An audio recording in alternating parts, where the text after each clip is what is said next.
que el diablo usa y renovar nuestras mentes en la palabra de Dios.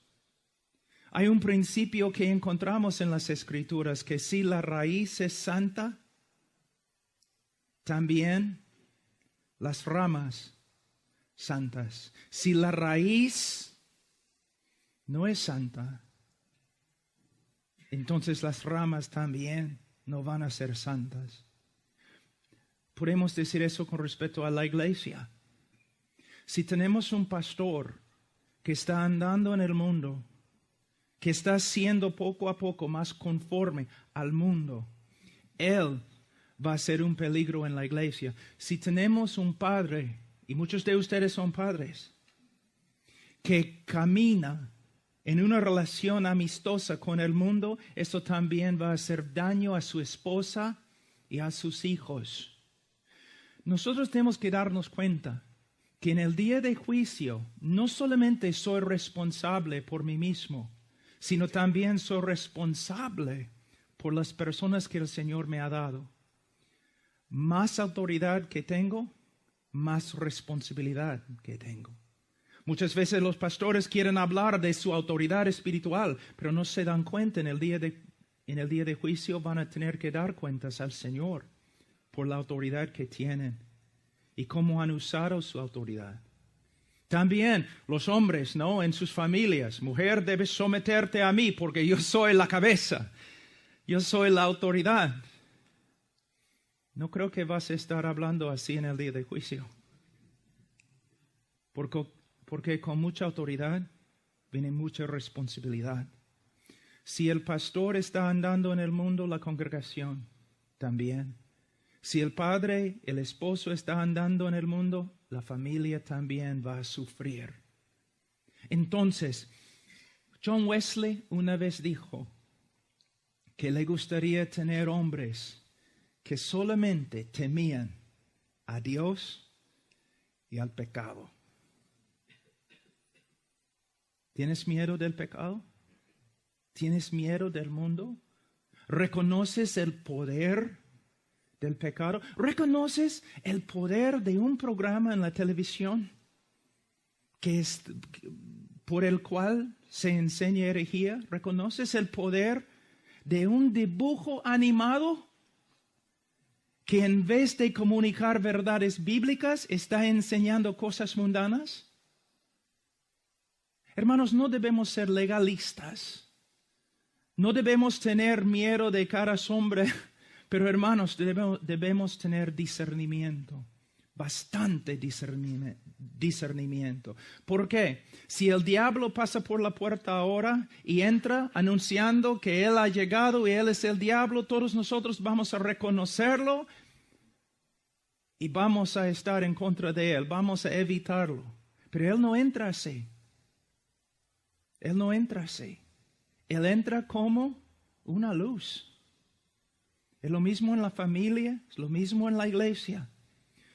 Para discernir la voz del mundo, nosotros no necesitamos estudiar el mundo.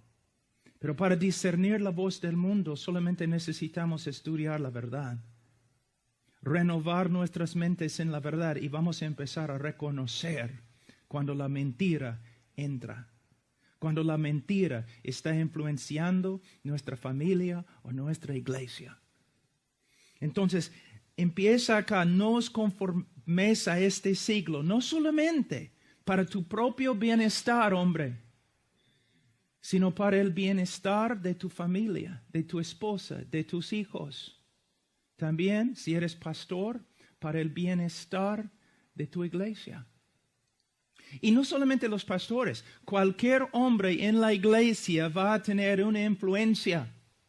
Y si tú eres un hombre mundano, tú vas a tener influencia no para el bienestar de la congregación, sino para su destrucción.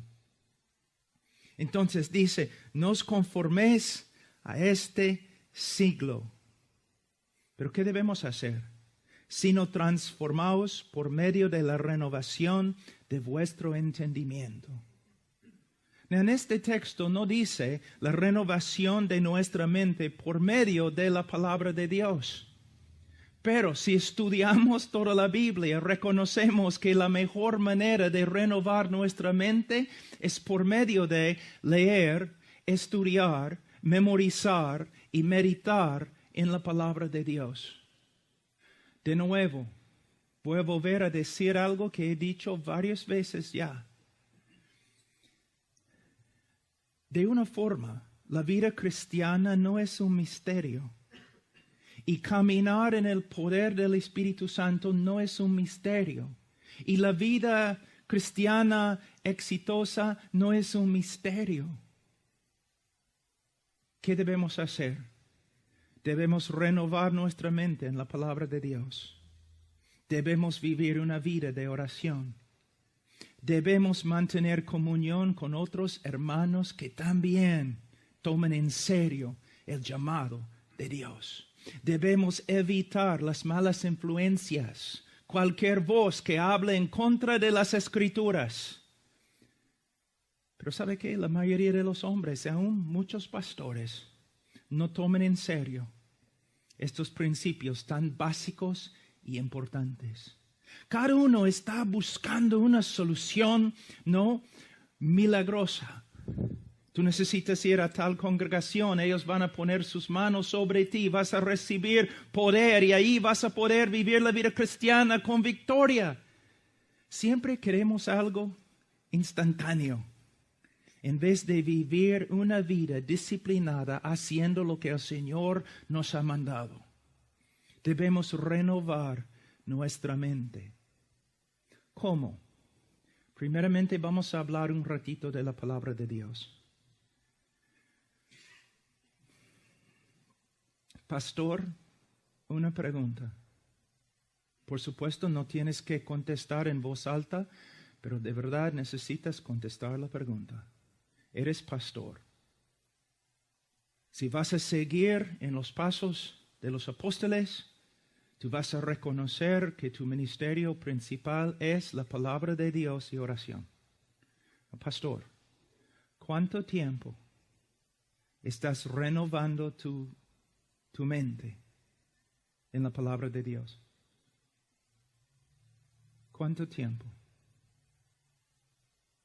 Si tú dices, ay, pero estoy tan ocupado, ¿no es cierto que hay algunos acá que sí, quizás estudian la Biblia menos que media hora? Que tienen pequeñas devocionales leyendo quizás un libro escrito por otro hombre? Pastor, tu trabajo principal es saber lo que Dios ha dicho por medio de su palabra. Ahora tú dices, pero yo no soy pastor, yo soy padre de familia. ¿Has leído Deuteronomio capítulo 6? ¿Y tu responsabilidad en cuanto a la palabra de Dios y la enseñanza de ella? Tú dices, pero es un principio del Antiguo Testamento. Está bien, has leído Efesios 6. Porque la enseñanza de tus hijos no es la responsabilidad de tu esposa. Tampoco es la responsabilidad de la iglesia.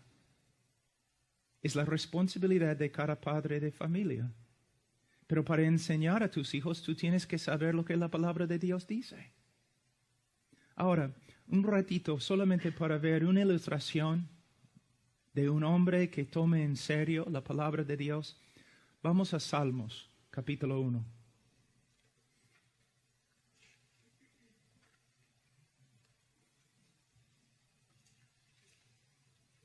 Aquí podemos ver en el Antiguo Testamento exactamente lo que Pablo está diciendo en el Nuevo Testamento. ¿Qué dice él? Que no debemos conformarnos al mundo. ¿Qué debemos hacer? Debemos renovar nuestra mente en la palabra de Dios. ¿Qué tenemos aquí? Versículo 1 de capítulo 1 de Salmos. Bienaventurado el hombre que no anduvo en consejo de malos, ni estuvo en camino de pecadores, ni en silla de escarnecedores se ha sentado. Es un hombre que rehúsa ser hecho del mismo molde del mundo. Es un hombre que ha tomado una decisión que no solamente no va a participar en las obras oscuras de este mundo, sino Él va a alejarse totalmente de sus consejos, de su influencia. Él no va a participar con ellos. Él no va a estar con ellos. Él toma en serio la separación. Ahora, hermanos, en mi vida cristiana he estado con muchos pecadores. Un tiempo yo predicaba mayormente en la calle. Yo vivía aún en una misión en el centro de una ciudad muy, muy grande. Yo vivía con la gente de la calle predicando, pero tú puedes estar ahí predicando sin participar en las obras de ellos, sin recibir sus consejos. Entonces no estoy diciendo que todos nosotros debemos mudarnos a un sitio en Alaska donde no hay gente, solamente osos. No estoy diciendo eso, pero lo que estoy diciendo es que tú tienes que tener la convicción que cualquier mentira me puede contaminar. Debemos evitar todo lo que no está de acuerdo con las Escrituras. Y tenemos que guiar nuestras iglesias para que los hermanos hagan lo mismo. Y tenemos que guiar a nuestras esposas y hijos para que también tomen en serio el pecado y lo eviten. Bienaventurado. Hermano, escudriña tu vida un ratito. ¿Dirías que eres un hombre bienaventurado? Tu vida, aunque haya sufrimiento, aunque hay pruebas, puedes decir que se nota que tu vida es una vida bendecida por Dios. Yo veo tantos hermanos en la iglesia que no solamente no se ve la bendición en su vida, sino que ellos mismos dicen que no hay bendición en su vida. Pero cuando les hablo y les pregunto, ¿cuánto tiempo estás leyendo, estudiando, meditando, aplicando la palabra de Dios en tu vida? Ellos dicen 0. Muchos pastores dicen, caramba, en mi iglesia no hay bendición. Personas no están convirtiéndose. Personas no están creciendo. Pastores, aunque lo neguemos, tenemos que reconocer, la iglesia va como los líderes van. La iglesia anda conforme a cómo los líderes andan. El hecho que tú prediques cada domingo no demuestra a nadie que eres un hombre de la palabra. También tu vida, y no solamente en la iglesia, sino también en la familia. Personas pueden ver a través de ti que renovar la mente en la palabra de Dios trae bendición. Eres un ejemplo de la bendición que la palabra de Dios trae a los que renuevan su mente en ella. Y no estoy hablando como muchos falsos profetas en la televisión. Cuando yo hablo de bendición y prosperidad, ni estoy pensando en un Mercedes-Benz. Estoy pensando en algo mucho más alto. La presencia de Dios, conformidad a Cristo y la paz que el Espíritu Santo da a una persona que anda con el Señor. Hermanos, todo empieza con la palabra de Dios. Ahora, dice, bienaventurado el varón que no anduvo en consejo de malos, ni estuvo en camino de pecadores, ni en silla de escarnecedores se ha sentado. No tiene nada que ver con las ideas del mundo. Versículo 3, o versículo 2. Sino que en la ley de Jehová está su delicia, y en su ley medita de día y de noche. Medita. Si medita en la ley, es porque también ha memorizado la ley. Y si ha memorizado la ley, es porque también ha estudiado, leído y ha estudiado la ley.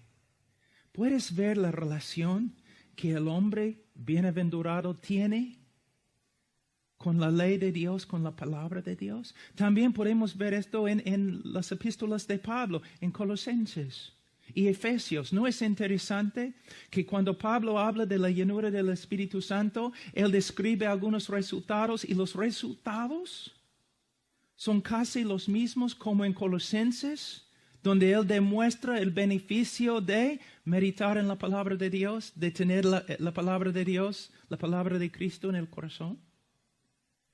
No me hables. Mira, yo hablo bastante de la llenura del Espíritu Santo. Yo veo la necesidad de la llenura del Espíritu Santo, pero no me hables acerca de la llenura del Espíritu Santo sin hablarme de la palabra de Dios.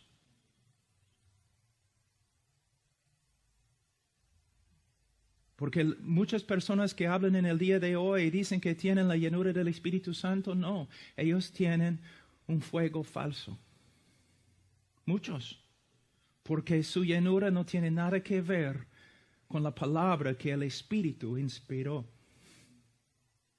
Y si menosprecias la palabra, menosprecias al Espíritu Santo que escribió la palabra. Les voy a contar una historia. Una vez una iglesia me invitó a predicar, ¿no? Entonces yo llegué y yo senté atrás esperando, iban a llamarme para que yo predicara. Pero pasamos como 2 horas, personas, ¿no?, dando testimonios de visiones que habían visto, de milagros que habían sucedido esa semana. Una persona decía que salió del baño y él vio la palabra de la Biblia flotando en el aire en su cuarto de estar, un montón de cosas. Yo pensaba, ay, ¿en qué me he metido? Y yo estaba sentado ahí escuchando, caramba, estas personas son tan espirituales, han visto tantas cosas. Entonces subí al púlpito y yo dije, vamos a estudiar en 2 Timoteo capítulo 2, versículo 2. Y los líderes estaban, ¿no?, en las primeras bancas. Y algunos de ellos empezaron a buscar en el índice de su Biblia dónde estaba 2 Timoteo. Entonces yo mirando así, yo dije, Entonces yo dije a la congregación, hermanos, soy más o menos bautista, pero voy a profetizar. Cerré mis ojos y empecé a profetizar. Yo les dije, en los últimos 2 horas, ustedes han hablado de visiones, de ángeles, de Biblias flotando, y de verdad, ustedes no han visto nada. Son como niños viendo caras en las nubes, pero no han visto nada de Dios. ¿Por qué? Porque mira cómo ustedes menosprecian la palabra de Dios. Ni sus líderes pueden encontrar 2 Timoteo. Si ustedes no van a apreciar la revelación que el Señor ya te ha dado, ¿por qué te va a dar más revelación? Todos en el día de hoy están buscando visiones y un montón de cosas supuestamente milagrosas simplemente porque son hombres carnales que no saben cómo decir no a la carne y sí al Espíritu Santo y estudiar la Biblia y estudiar la palabra de Dios. No quiero ser ofensivo, pero quiero hablar la verdad. Y por medio de estas revelaciones, personas no están andando en santidad, están andando en carnalidad. Para ser hombres santos, para ser hombres bienaventurados, ¿qué necesitamos hacer? Lo que la Biblia dice. ¿Y qué dice? Sino que, versículo 2, sino que en la ley de Jehová está su delicia, y en su ley medita de día y de noche. De día y de noche, en hebreo, significa de día y de noche. que significa cuando hay luz y cuando no hay luz, que significa en el día y en la noche. Solamente para que sepan, para que no se confundan. ¿Qué significa siempre? Siempre. Siempre. Ahora, algo muy importante, y de verdad he venido acá, es como 5 días, he aprendido bastante de los alumnos, porque anoche yo estuve hablando con el hermano Rubén y él estaba enseñándome algunas cosas que el Señor le había enseñado, y algo muy, muy hermoso, que aquí en versículo 2, y en toda la Escritura, dice, sino que en la ley de Jehová está su delicia. Debemos pensar un ratito, cuando David dice la ley de Jehová, ¿no? Hay varias leyes como, ¿no? No debes matar. ¿Cómo puede una ley así ser una delicia? ¿No? O hay ciertos animales que no debes comer. David estaba allí pensando, ay caramba, qué maravilla. Hay algunos animales que no debo comer. Y no debo matar. ¡Wow! Entonces, ¿cómo puede uno deleitarse en toda la ley de Dios? No es necesario, aunque cada ley demuestra la sabiduría de Dios, y una persona que obedece la ley será una persona sabia. Pero se puede deleitar en la ley de Dios, porque la ley revela quién es Dios, la naturaleza de Dios. Por ejemplo, Dios dice, no matarás. ¿Cómo puedo alegrarme, gozarme en este mandamiento? Demuestra que Dios es justo. Un Dios totalmente confiable. Un Dios que nunca me va a traicionar. Entonces, cada ley, cada cosa que encontramos en las Escrituras es una revelación de quién es Dios. Ustedes recuerden lo que Jesús dijo a los fariseos. Ustedes siempre están escudriñando las Escrituras, pensando que simplemente en las Escrituras, en los principios y las leyes y todos, ustedes van a tener vida. Pero estas leyes, estas Escrituras testifican de mí. El propósito de todo lo que se encuentra en la Biblia es para llevarnos a Dios y revelarnos a Dios. Ese es el propósito. Ahora, el Evangelio de la prosperidad que se predica tanto en los Estados Unidos en el día de hoy, y también ahora ha sido exportado a todo el mundo, contaminando a todo el mundo. Yo odio el Evangelio de la prosperidad. Y esos predicadores que predican la prosperidad, estoy en contra de ellos totalmente. Porque mira, ellos y sus seguidores no están escudriñando las Escrituras para ver la gloria de Dios en la cara de Cristo. Están escudriñando las Escrituras para encontrar principios para mejorar sus vidas. Y están demostrando que en su corazón no desean a Dios. Desean las cosas de este mundo. Hablan más de carros y casas y sanidad.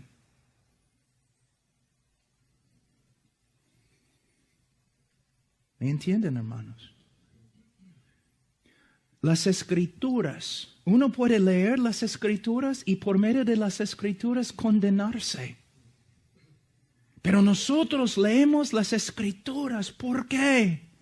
Porque hemos encontrado una joya Su nombre es Jesús. Y queremos verlo más y más y más y más. Un hombre que siempre anda pensando en las cosas de este mundo. Él piensa así porque Él es del mundo. Pero una persona con un corazón regenerado no le importan estas cosas. No porque es un santito que sabe cómo negarse de todo. No. Es porque Él ha visto un tesoro mucho más grande. La persona de Jesucristo. Antes, y todavía yo sé que en estos grupos hay personas que todavía están allí, que quizás de verdad son cristianos, pero en tiempo ellos van a salir. El Señor va a obrar en sus vidas y Él va a sacarlos de estas iglesias donde predican la prosperidad y todo eso.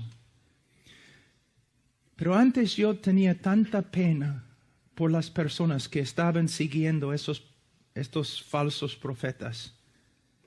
Pero un día me di cuenta, estas personas siguen a estos falsos profetas porque tienen el mismo corazón. El falso profeta, su Dios, es su estómago. Los que siguen a este falso profeta también su Dios es su estómago, su apetito. Tiene deseos carnales y el predicador les promete suplir sus deseos carnales. Hay muchos en el día de hoy que no son cristianos. Se dicen cristianos, no son cristianos, porque Cristo no les satisface. Necesitan otras cosas. Pero el cristiano verdadero desea solamente a Cristo. Pastores, yo voy a muchas iglesias. Les voy a decir algo. En el día de hoy yo estoy viendo iglesias que están creciendo, llegando a ser iglesias grandes, pero no por medio de predicar a Cristo, por medio de ofrecer un montón de cosas a las personas que vienen. Pero ¿sabe lo que es interesante? En medio de este circo evangélico, en una iglesia grande así, siempre hay un grupito. De verdad, casi siempre hay un grupito de hermanos verdaderos que están ahí muy tristes, totalmente descuidados. Y los demás en la iglesia dicen que son no como bichos raros, son como hombres extremos, porque solamente quieren orar, escuchar la palabra, hablar de Jesús y servirle. Y ellos no quieren todas estas cosas nuevas que los pastores están trayendo para hacer crecer la iglesia. Y en tiempo ellos están allí en un rincón de la iglesia y el pastor está con los demás haciendo cosas carnales para ganar gente carnal. El pastor ha abandonado el rebaño para agradar y hacer amistades con los carnales. La iglesia, este grupito pequeño que solo quiere Jesús, sufre y está muriendo de hambre porque el pastor está preocupado por su visión y su iglesia grande. ¿Me entienden, hermanos? Les voy a dar un ejemplo. Vamos a decir que mi esposa está yendo a... ¿Ustedes tienen Walmart acá? La playa de estacionamiento de Walmart. Como las 10 en la noche, porque se olvidó de algo y tenía que volver y comprar en la noche.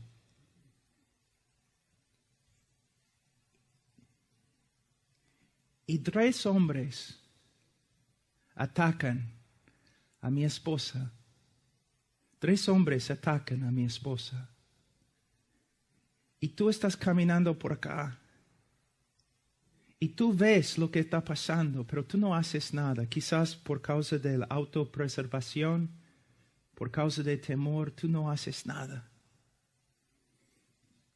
cuando yo me entero de lo que ha pasado, yo voy a buscar a estos 3 hombres, de verdad. Pero luego, después de encontrar a estos hombres, yo te voy a buscar. Porque en vez de proteger mi esposa, tú corriste. Yo te digo, en el día de juicio, muchos pastores, va a ser horrible. Porque en vez de defender la esposa de Cristo, ellos corrían. En vez de dar su tiempo pastoreando un rebaño de personas que solamente querían a Jesús, ellos estaban por acá dando alimentos carnales a hombres carnales para hacer crecer su iglesia. ¿Me entienden, hermanos? Por eso es tan importante que nosotros nos centremos en la palabra de Dios y la palabra de Dios sea nuestra delicia.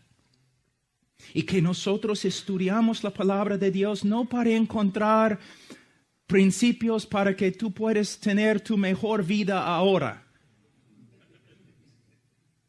No. Yo quiero ver a Él. Yo quiero ver a Él. Y Él está en cada página, en cada versículo, en cada palabra, en cada letra. Él está. No me hables de otras cosas. Yo amo la ley de Jehová. Pero amo la ley de Jehová porque me muestra Jehová. A veces personas se han acercado a mí y me han dicho, Pablo, yo doy gracias al Señor que te he conocido y tu ministerio. Le doy gracias al Señor que he conocido tu ministerio. Porque a través de ti conocí a John MacArthur. O John Piper, o Carlos Spurgeon. Y yo, mi cara, está bien, hermano. Mira, la palabra de Dios tiene un propósito. Mostrarnos a Dios. Y Él es el tesoro más grande. Vamos un ratito a ver un poco más en Salmos. Será como árbol plantado junto a corrientes de aguas. Y él será así si está en el púlpito o si está en el hospital. Él será así si está rodeado por hermanos que le aman, y Él será así si está en una cárcel rodeado por sus enemigos. No depende de las circunstancias, porque hay algo más fuerte en Él que las circunstancias. La palabra de Dios y la obra del Espíritu Santo, obrando con la palabra para fortalecer su vida y para asegurar que sea un hombre bienaventurado. Y dice, será como árbol plantado junto a corrientes de aguas que da su fruto en su tiempo. Y su hoja no cae, y todo lo que hace prosperará. Hay algo muy bonito acá para los maestros de la prosperidad. Porque ellos usan este texto bastante, ¿no es cierto? Tengo una pregunta. ¿Los árboles fructíferos comen su propio fruto? No. Ahí es el problema con el movimiento de prosperidad. Ellos quieren llevar fruto para comer su propio fruto.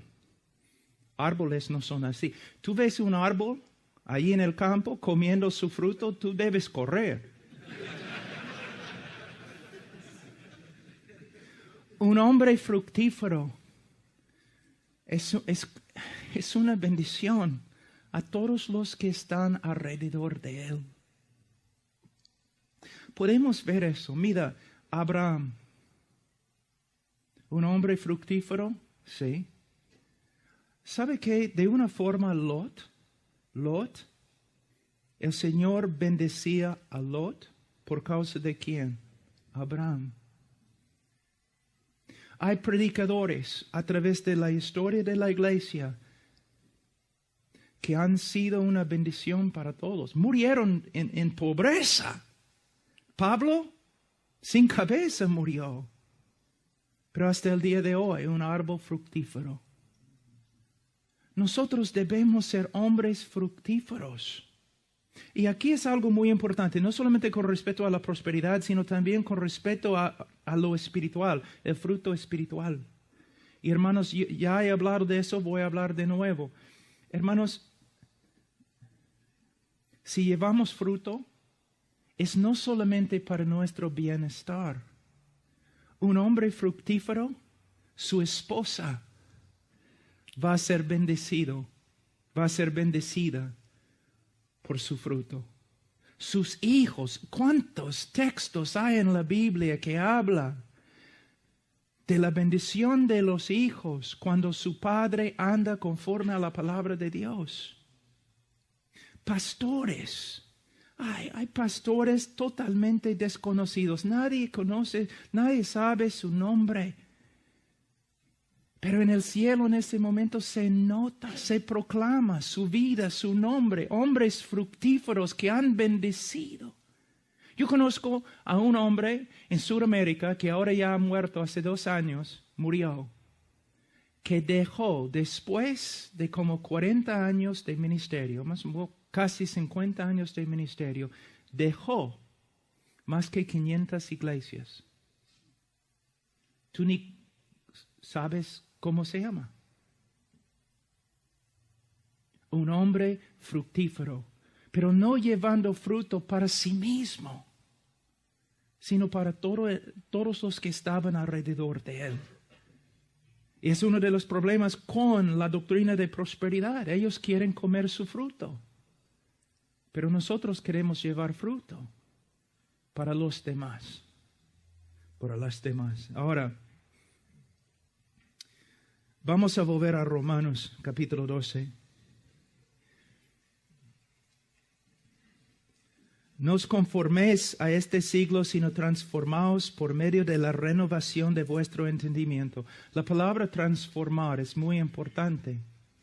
De esta palabra en griego nosotros derribamos la palabra metamorfosis. Mira, en versículo 2, no os conforméis a este siglo. El mundo está tratando de formar nuestras vidas. Es algo mecánico, poniendo algo sobre nosotros para que nos conformemos al molde. Es algo mecánico. La vida cristiana no es algo mecánico, porque el cristiano es un organismo. El cristiano y el cristianismo es algo que vive. Y nosotros nos transformamos no por medio de tratar de disciplinarnos en la carne. Nosotros somos transformados orgánicamente por la vida de Jesús. Por el Jesús que vive dentro de nosotros. No tengo tiempo, pero Juan capítulo 15. Él es la vid. Mira, a veces yo creo que nosotros pensamos que somos baterías. ¿Cómo? Bueno, si tu batería no tiene energía, ¿qué haces? Tú puedes enchufar un cable, ¿no? Y cargar la batería. Y cuando la batería está muy cargada, ¿qué haces? Desenchufes la batería y andas con tu poder, ¿no? La vida cristiana no es así. Muchos piensan, ya voy a tener mi tiempo devocional de 10 minutos y voy a cargar mis baterías y luego voy a andar sin Cristo todo el día. Hermanos, más común que lo que pensamos. Mira, una vid y un pámpano. Si tú ves que esta rama, este pámpano, no está conectado a la vid, tú sabes que está muerta. Está muerto. No va a llevar fruto.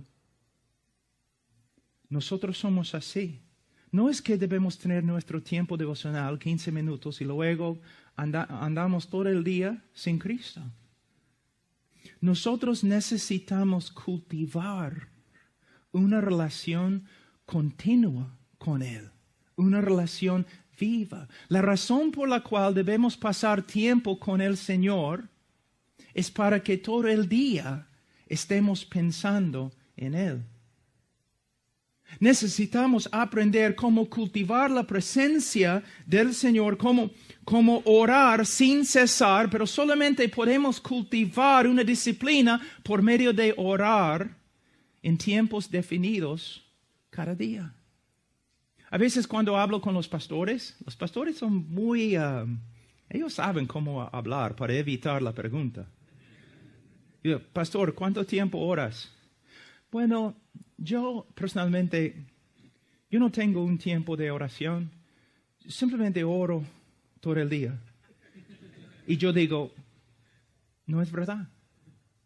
No es verdad. Tú no lo haces.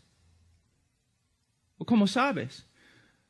Porque la capacidad de caminar con el Señor todo el día y orar sin cesar, esta capacidad se desarrolla en tiempo privado con el Señor, en un tiempo definido. Aprendemos cómo orar sin cesar por medio de tiempos fijos de oración. Hermanos, es verdad. Es verdad, hermanos. Todos dicen que Spurgeon era quizás el mejor predicador desde los apóstoles. Bueno, es uno de ellos, es cierto. Y sabe que un día, cuando todos los hombres que han escrito las biografías de Spurgeon lleguen al cielo, yo creo que Spurgeon les va a dar duro. Porque mayormente en las biografías, ¿sabe lo que yo he escuchado? Spurgeon era el predicador, el más grande predicador del cristianismo moderno, porque tenía una memoria fotográfica, porque era un hombre tan inteligente. Hermano, Spurgeon era un hombre de oración. Spurgeon dijo, yo tengo la cita, Spurgeon dijo, sería mejor para él enseñar solamente a un hombre cómo orar que enseñar 10 hombres cómo predicar. Él puede decir eso. ¿Por qué? Porque él creía en la indispensabilidad de la predicación y el estudio. Pero él estaba enfatizando una verdad muy importante, la oración. A.M. Bounds, él oró de 4 en la mañana a 8 en la mañana. Los muchos años de su ministerio. Jorge Müller, el apóstol Pablo, o si queremos, podemos ir al libro de Lucas y podemos ver la vida de oración de nuestro Señor Jesucristo. Muchos dicen que si pudieran escoger un momento en la vida de Jesús para ver, ¿no? Ellos dicen, yo escogería ver a Jesús predicando el sermón del monte o sanando a los enfermos. Si yo pudiera ver, si yo pudiera estar presente para ver algo en la vida de Jesús, me gustaría estar con Él cuando estaba orando. Wow. ¿Sabe qué? ¿No es interesante que ningún discípulo llegó a Jesús preguntando, enséñame a predicar? Ninguno dijo, enséñame a echar fuera demonios. Ninguno dijo, enséñame cómo caminar sobre el agua. Ninguno dijo, enséñame cómo resucitar a los muertos. Pero los discípulos se acercaron a él y le pidieron, enséñanos a orar. Pastor, tengo una pregunta.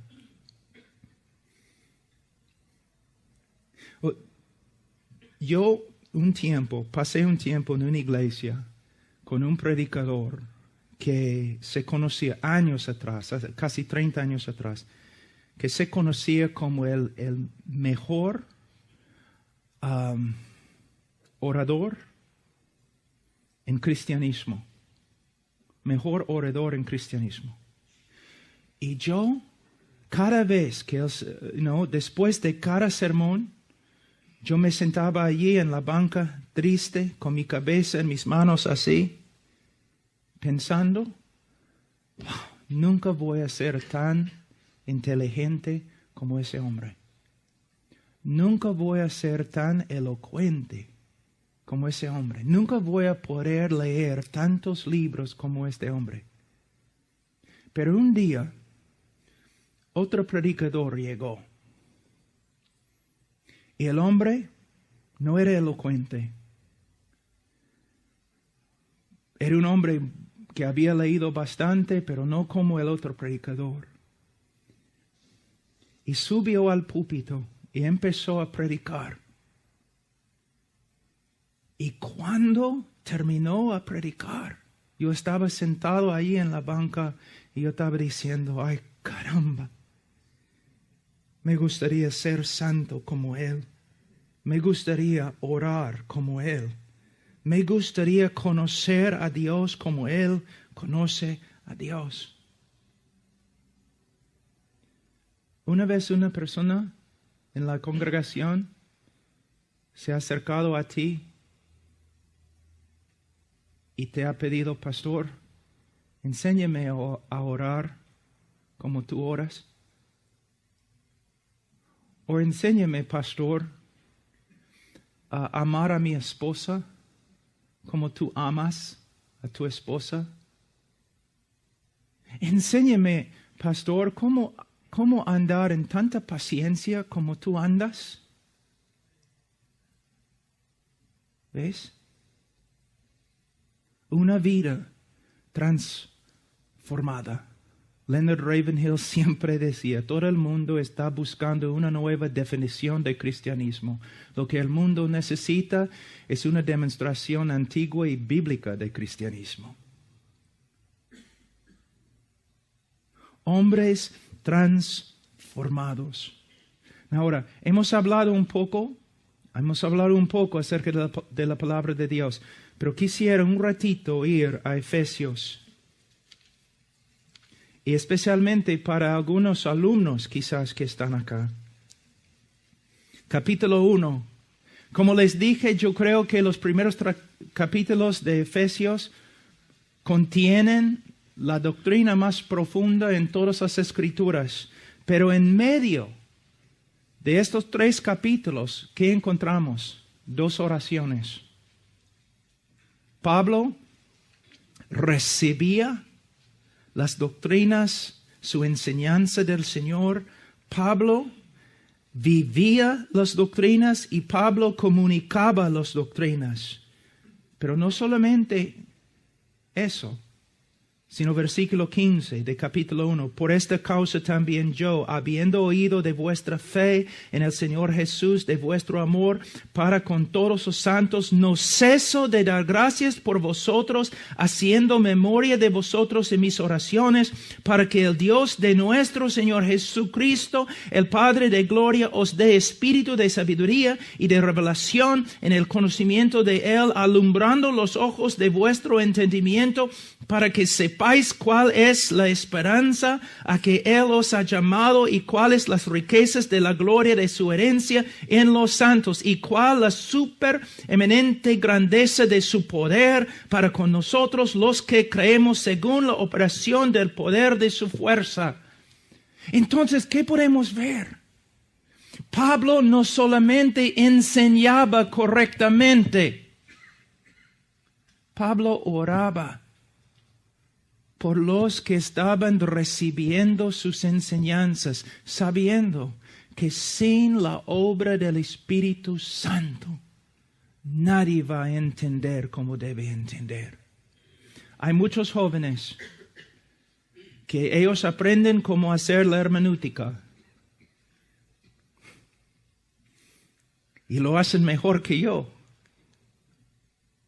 Pero ellos piensan, bueno, tengo el contexto histórico, tengo el contexto gramático, he visto todo en el griego, el hebreo, he visto la relación entre las frases y las preposiciones, tengo todo precisamente interpretado y voy y enseño y salgo y he hecho mi trabajo. No, no has hecho tu trabajo. Un sermón es más que la gramática correcta. Un sermón es la manifestación del poder del Espíritu Santo mientras el predicador está enseñando las verdades de la palabra de Dios. Y un sermón preciso, perfecto, hermenéutica excelente, sin la oración. Pablo, ¿cómo puedes decir tal cosa? Bueno, mira Pablo. Enseñaba, oraba. Enseñaba, oraba. Enseñaba, oraba. La palabra de Dios es la espada. ¿De quién? El Espíritu. Entonces, es la obra del Espíritu Santo a través de la palabra infalible de Dios, revelando a Cristo a la congregación. Podemos ver de nuevo una obra trinitaria. El Padre, el Hijo, el Espíritu Santo. Todos obrando a través del predicador mientras Él predica la palabra de Dios. Pastores, yo sé lo que la carne odia. Yo sé.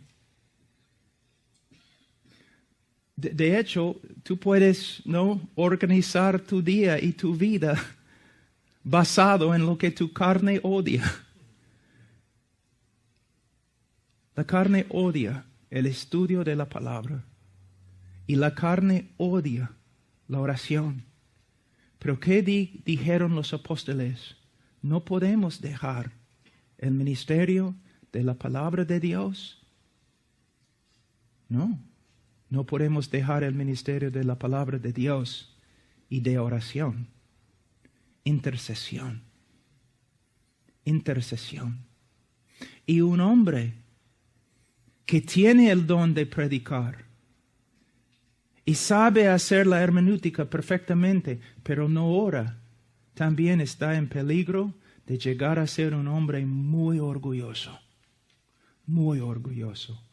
Y en tiempo, un hombre muy inútil. Pastores, yo sé que es difícil a veces orar, levantarnos muy de mañana como Jesús en el libro de Marcos. Pero yo te digo algo. Si comienzas a orar un día, el próximo día sería un poco más fácil. Y el próximo día un poco... Es algo que empezamos a aprender. Muchas personas me dicen, pero Pablo, yo oro y es como un cielo de bronce sobre mi cabeza. Sí, por eso oramos por fe, hermano, no por medio de lo que podemos sentir.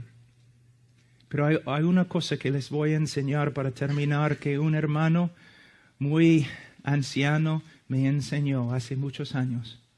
Alguien le preguntó,